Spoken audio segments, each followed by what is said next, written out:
Hello fans, Blue Goblin here, ready to bring you another comic book review blog. I know I didn't post one last week because I only got 2 or 3 books last week, and I kind of feel like just 2 or 3 books on one blog would have been a waste. So I'm going to cover the week of October 8th right now.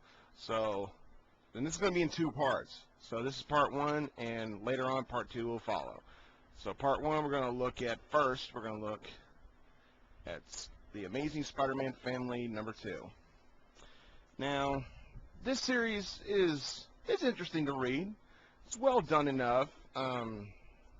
Is it worth $5 an issue? Maybe, maybe not. That's your choice to make, and I'm not going to make that one for you.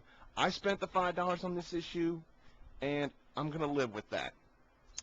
This is okay. It's not a bad series to pick up. It reprints classic Spider-Man books in the back, just like its predecessor Spider-Man Family did, but it doesn't do it quite as heavily. Issue 1 reprinted Amazing Spider-Man 300, first appearance of Venom, and I love that. This one reprints the first appearances of Hammerhead, which is very good. I like that. Now this series brings back something that One More Day haters have been wanting back since it was taken away. It brings back the marriage, sort of.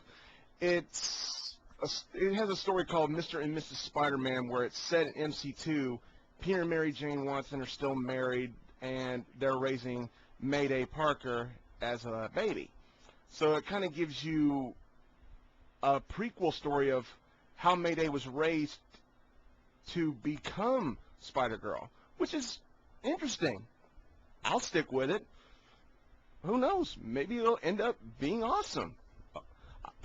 I've been wrong plenty of times when it comes to Spider-Man. This particular issue gets a 7. It's not bad. If you want to spend $5 for an issue, then go right ahead. It might be worth it. Then again, it might not.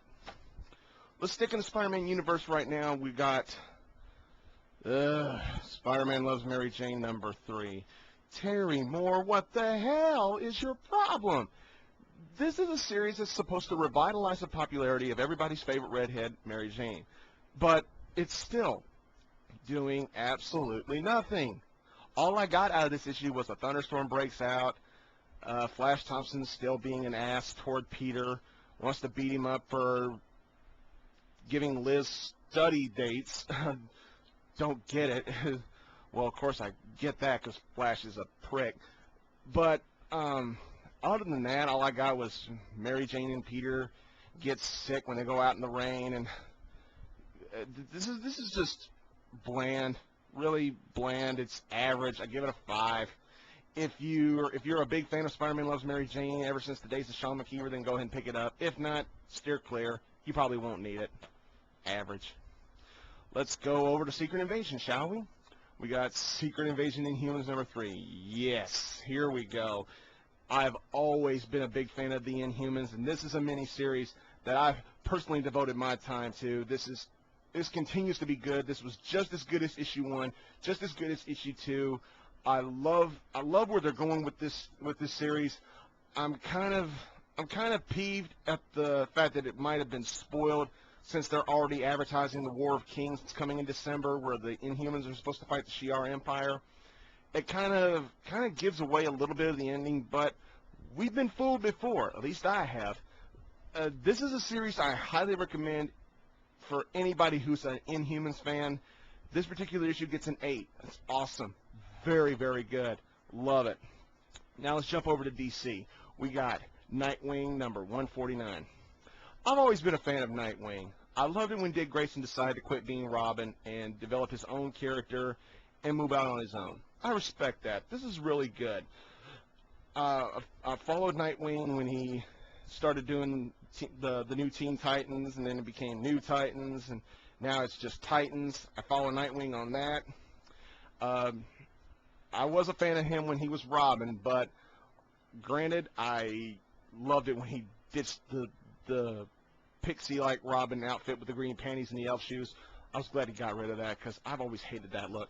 But this particular issue was really good. This is the next part in the Two-Face miniseries where he's supposed to protect this politician from being killed. and she ends up being killed by the guy who hired Nightwing to protect her. She gets killed by Two-Face. And this issue just shows you how crazy Harvey Dent is. In case you forgot, how could you forget? This issue gets an 8. It gets an 8. There. Very good. Finally, for part 1, we got Detective Comics number 849. Whoa! Now this is just incredible. Paul Dini, I give you props, man. You're doing a phenomenal job writing the stories for Detective Comics, and I hope you stay at it after RIP is over with.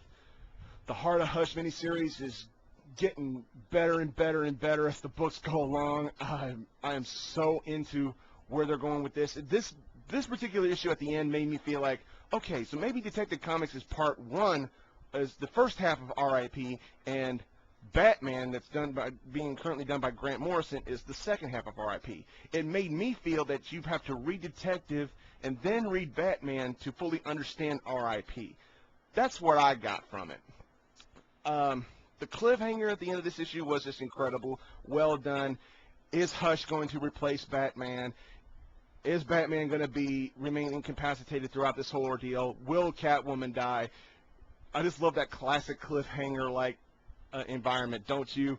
This issue gets a 9. One of the best books of the week. I'm going to show it to you again. If you see this issue in any bookstore, any comic book store, any store at all, pick it up. Well worth the read. Awesome. Truly awesome. Pick it up. I promise you won't be disappointed. That is if you're a big Batman fan. Well, that's it for part 1. So until part 2 comes along, later.